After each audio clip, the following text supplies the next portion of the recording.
தொழில்நுட்பம் உலக அரங்கில் இந்தியாவின் நிலையை வலுப்படுத்தியுள்ளதாக பிரதமர் நரேந்திர மோடி தெரிவித்துள்ளார்.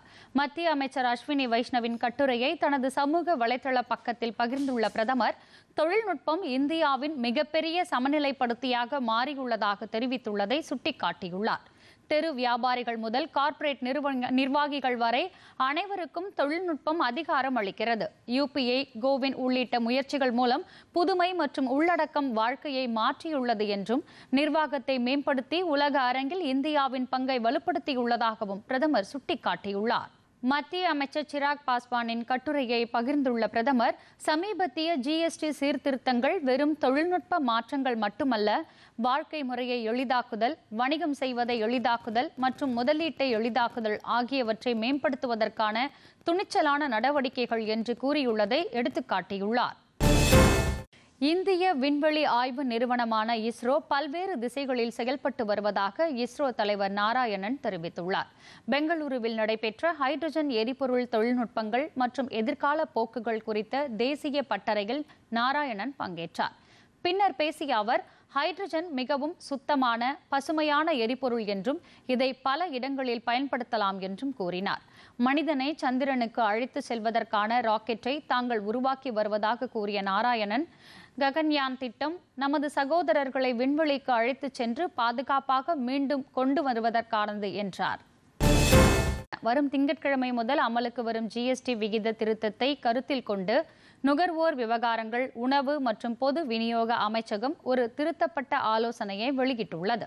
இந்த ஆலோசனையின்படி உற்பத்தியாளர்கள், பேக்கர்கள் மற்றும் இறக்குமதியாளர்கள் செப்டம்பர் 22ஆம் தேதிக்கு முன் தயாரிக்கப்பட்ட விற்கப்படாத பேக்கேஜ்களை கூடுதல் திருத்தப்பட்ட விலை ஸ்டிக்கர்களை தானாக முன்வந்து ஒட்டலாம் என்றும், ஆனால் பேக்கேஜில் அச்சிடப்பட்ட அசல் MRP மறைக்கப்படக்கூடாது என்றும் தெரிவிக்கப்பட்டுள்ளது.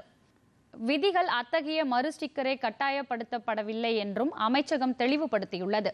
GST திருத்தத்திற்கு முன் அச்சிடப்பட்ட பழைய பேக்கேஜிங்கின் பொருள் அல்லது ரேப்பர்களை மார்ச் 2026 வரை அல்லது அத்தகைய இருப்பு தீர்ந்து போகும் வரை பயன்படுத்தலாம் என்றும் அறிவிக்கப்பட்டுள்ளது. வளர்ச்சி திட்டங்களை நிறைவேற்றுவதில் தமிழ்நாடு அரசு அக்கறையுடன் செயல்பட்டு வருவதாக முதலமைச்சர் ஸ்டாலின் தெரிவித்துள்ளார்.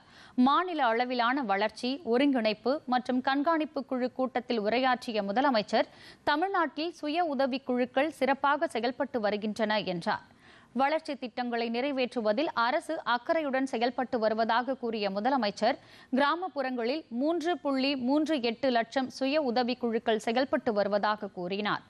55.12 லட்சம் பேர் சுய உதவி குழுக்களில் உறுப்பினர்களாக உள்ளனர் என்று தெரிவித்த முதலமைச்சர் ஸ்டாலின், 17,500 சிறப்பு சுய உதவி குழுக்கள் தமிழ்நாட்டில் செயல்படுவதாகவும் 25,81 லட்சம் ரூபாய் சுழல் நிதி வழங்கப்பட்டுள்ளதாகவும் குறிப்பிட்டார்.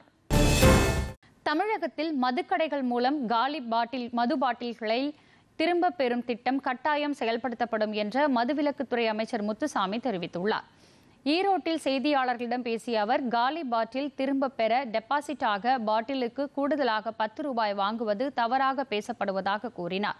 மதுபானங்களை டெட்ரா பேக்கில் வழங்குவது குறித்து அனைத்து தரப்பு மற்றும் நீதிமன்றம் கருத்தை கேட்க வேண்டியுள்ளதாகவும் அமைச்சர் முத்துசாமி கூறினார்.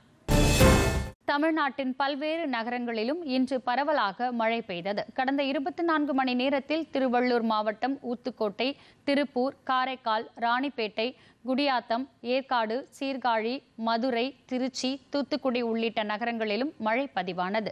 தமிழ்நாட்டில் திருவள்ளூர், ராணிப்பேட்டை, திருவண்ணாமலை, வேலூர் மற்றும் காஞ்சிபுரம் ஆகிய 5 மாவட்டங்களில் இன்று கனமழை பெய்ய வாய்ப்பு உள்ளதாக சென்னை வானிலை ஆய்வு மையம் தெரிவித்துள்ளது. இதனிடையே வங்கக்கடலில் அடுத்தடுத்து 2 குறைந்த காற்றழுத்த தாழ்வு பகுதிகள் உருவாக வாய்ப்பு உள்ளதாக இந்திய வானிலை ஆய்வு மையம் தெரிவித்துள்ளது.